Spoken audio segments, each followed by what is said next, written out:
VIP voice இன் police. இது police பொதுமக்கள் நல்லுறவுக்கான குரல். அனைவருக்கும் வாய்ஸ் இன் போலீஸ் உங்கள் விஐபியின் வணக்கங்கள். அப்புறம் நிறைய பதிவுகள் அந்த கமெண்ட் நிறையா போட்டிருந்தீங்க. இந்த கண்டினியூவாக 2-3 இதுகளை நல்ல ரீச் ஆகிருக்கு, நல்ல வரவேற்பு கொடுத்துருந்தீங்க. உங்களது ஆதரவு, உங்களது வரவேற்பு ஆனால் அதற்கு உள்ளபடியே பெரும் மகிழ்ச்சி. கூடுதலாக என்னுடைய பொறுப்பை உணர்கிறேன். அது நம்மளுடைய காவல்துறையினருக்காக செய்ய வேண்டிய வேலையை தொய்வு இல்லாமல் செஞ்சுக்கிறேன் அப்படின்றத தெரிவிச்சுக்கிறேன். இதுக்கு இடையில் அந்த நிறைய கேள்விகளுக்கு பின்னாடி வர சொல்கிறேன். நான் இப்போ லேட்டஸ்ட்டாக போட்டோம்ல, அந்த உயிர் நீத்த காவலர்களுக்கு இறுதி மரியாதை காற்றுல பறக்குது, டிஜிபி உத்தரவு, இறந்த பிறகும் கேவலப்படுத்தும் காவல்துறை அப்படின்ற மாதிரி போட்டிருந்தோம்ல. அதுக்கு நிறையா போட்டிருந்தீங்க நம்ம மக்கள். ஆனால் அதில் ஒரு சிலர் கொஞ்சம் கோபமாகவே இவங்க மரியாதையை கொடுக்க வேணாம் சார், இப்போ என்ன இவங்க மரியாதை கொடுத்துத்தானா அப்படின்னு சொல்லி நம்ம அந்த பதிவுலேயே கூட சொல்லியிருப்போம். நம்ம இவங்ககிட்ட கெஞ்சி கேட்குறான் அப்படி இப்படின்னு சொல்லி அர்த்தம் கிடையாது. அது அவங்க செய்கிறது நமக்கான சலுகை கிடையாது, அது அந்த இறந்தவருக்கான உரிமை.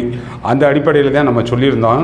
அதில் பார்த்தோம்னா நம்ம இந்த பதிவு போட்டதற்கு பிறகு இந்த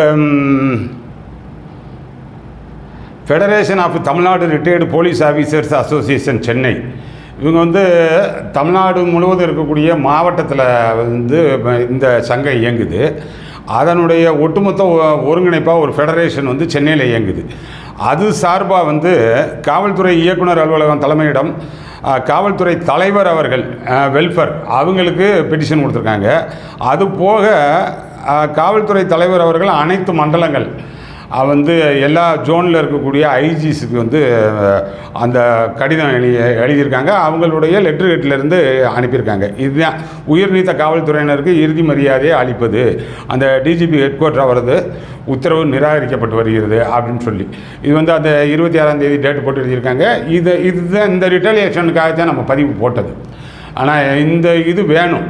இது போக இதே மாதிரியே இருக்கக்கூடிய இன்னொன்று மாநில அளவிலான தமிழ்நாடு காவலர் குடும்ப நல கூட்டமைப்பு, Tamil Nadu police family welfare federation, அந்த அமைப்பு சார்பாகவும் உயர் திரு சங்கர் ஜுவால் ஐபிஎஸ் அவர்கள் காவல்துறை தலைமை இயக்குனர் அவருக்கு நேம் கவர் போட்டு அவங்களுடைய லெட்டர் ஹெட்டில் அனுப்பியிருக்காங்க. இது எல்லா மாவட்டத்தில் இருக்கக்கூடிய அந்த ஓய்வு பெற்ற காவல்துறை நல சங்கம் இருக்குது பாருங்கள், அந்தந்த எஸ்பிக்கு முதல்ல அனுப்புங்க. நீங்கள் எல்லோரும் இங்கே தான் ஐஜி வெல்ஃபேரு ஏடிஜிபி வெல்ஃபேர் தான் அனுப்பணும்னு அவசியம் இல்லை.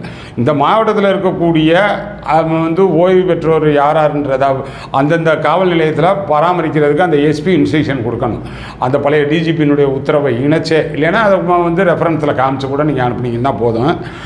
இது எப்படின்னா இது அனுப்புறதுனால என்ன நடக்கும், இது அனுப்புறதுனால கட்டாயம் உயர் அதிகாரிகள் இதை செய்கிறதுக்கு என்ஷூர் பண்ணுவாங்க. அவங்களுக்கு உண்மையிலே இது தெரியலை, வேணுமுனே புறக்கணிக்கிறாங்க அப்படின்றது கூட தெரியலை. நம்ம தான் எடுத்து சொல்ல வேண்டியது இருக்குது.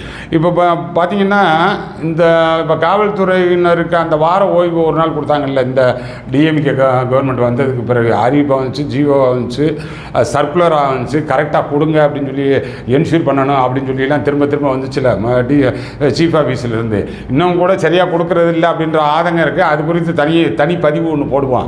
பட்டாலியன்கள்லாம் சுத்தமாகவே மறுக்கப்படுது, நிராகரிக்கப்படுது அப்படின்றது இருக்குது. அந்த வார ஓய்வு வீக்லி ஆஃப் ஈடிஆருடன் கொடுக்க சொல்லி உத்தரவு வந்துச்சு. ஏன்னா அந்த உத்தரவு சரியாக பின்பற்றப்படவில்லை அப்படின்றது ஒரு ஆதங்கம் இருக்குது. அது குறித்து தனி பதிவு போடுவான். ஆனால் அது வருவதற்கு முன்பே இந்த சங்கங்களினுடைய போராட்டம் தான். அது வருவதற்கு முன்னாடியே இந்த வீக்லி ஆஃப் கேட்டு இதே federation of Tamil Nadu retired police officers association Chennai அவங்க ஒரு மிகப்பெரிய போராட்டத்தை அங்கே சென்னையில் சேப்பாக்கத்தில் அனைத்து மாவட்டத்தில் இருக்கக்கூடிய அந்த நிர்வாகிகளை அங்கே வர சொல்லி ஒரு 3 மணி நேரம் ஆர்ப்பாட்டம் நடத்தினாங்க.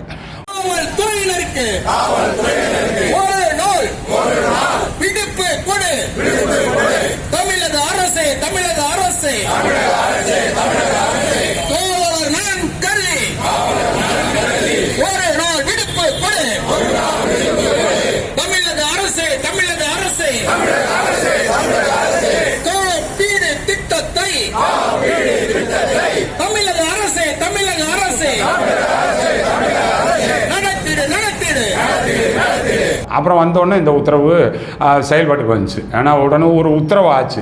அப்போ எப்படின்னா இப்போ நீங்கள் காவல்துறையினருக்கு வேண்டிய அவர்களுக்கு என்னென்ன சொல்லணும், அந்த அனாமலி இருக்குது ஆனால் சொல்லணும், அந்த ப்ரமோஷன் கொடுக்குறதுல வந்து இந்த கவர்மெண்ட்டு தான் சொல்லிச்சு 7 வருஷத்தில் வந்து கிரேட் 1 கொடுத்துருவோம், 10 வருஷத்தில் ஹெட் கான்ஸ்டபிள் கொடுத்துருவோம், 15 வருஷத்தில் SSI கொடுத்துருவோம் அப்படின்னு சொல்லி நம்ம கூடுதலாகவே சொல்லுவோம். அதெல்லாம் பின்னாடி இந்த சங்கங்கள் மூலமாக தான். ஆனால் நீங்கள் தனிப்பட்டு பணியில் இருப்பவர்கள் சங்கம் வைக்கணும்னே அவசியம் இல்லை. இந்த சங்கங்கள் மூலமாக இது எல்லா மாவட்ட சங்கத்துக்கும் நம்ம வந்து இது முன்னெடுக்கணும் அப்படின்னு சொல்லி சொல்கிறோம்.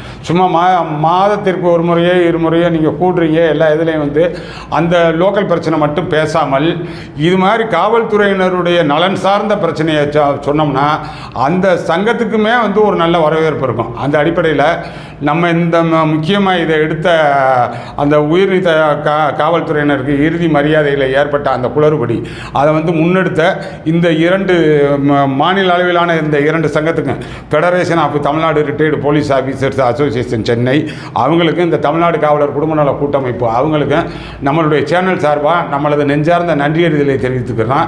இதே மாதிரி மேலும் காவல்துறையினருக்கான குறைபாடுகள் நம்ம இதில் சொல்லுவோம், அவர்கள் மூலமும் சொல்ல வைப்போம். அது நாளவட்டத்தில் ஒரு குறுகிய காலத்தில் களையப்படும்ன்ற இந்த நம்பிக்கையோடு இருக்கோம். வேறு சொல்ல வேண்டியதை நீங்கள் பதிவுகளில் சொல்லுங்கள், எல்லாத்தையும் கம்பைல் பண்ணி கொண்டு வர்றேன் நான். அடுத்தடுத்த நல்ல பதிவுகளில் பார்ப்போம். இந்த சேனல் இன்னமும் கூட நீங்கள் சப்ஸ்கிரைப் பண்ணாமல் இருந்தால் சப்ஸ்கிரைப் பண்ணுங்கள். நிறையவே வந்து பார்க்குறீங்க, ஆனால் சப்ஸ்கிரிப்ஷன் இல்லை. சும்மா வந்து பார்த்துட்டு அப்படியே போயிடுறீங்க. நீங்கள் பார்த்து சொல்லுவது தான் நமக்கு இந்த சேனலுக்கான ஸ்ட்ரென்த்து. அந்த அடிப்படையில் கேட்டுக்கிறேன். அடுத்தடுத்த நல்ல பதிவுகளில் பார்ப்போம். வணக்கம்.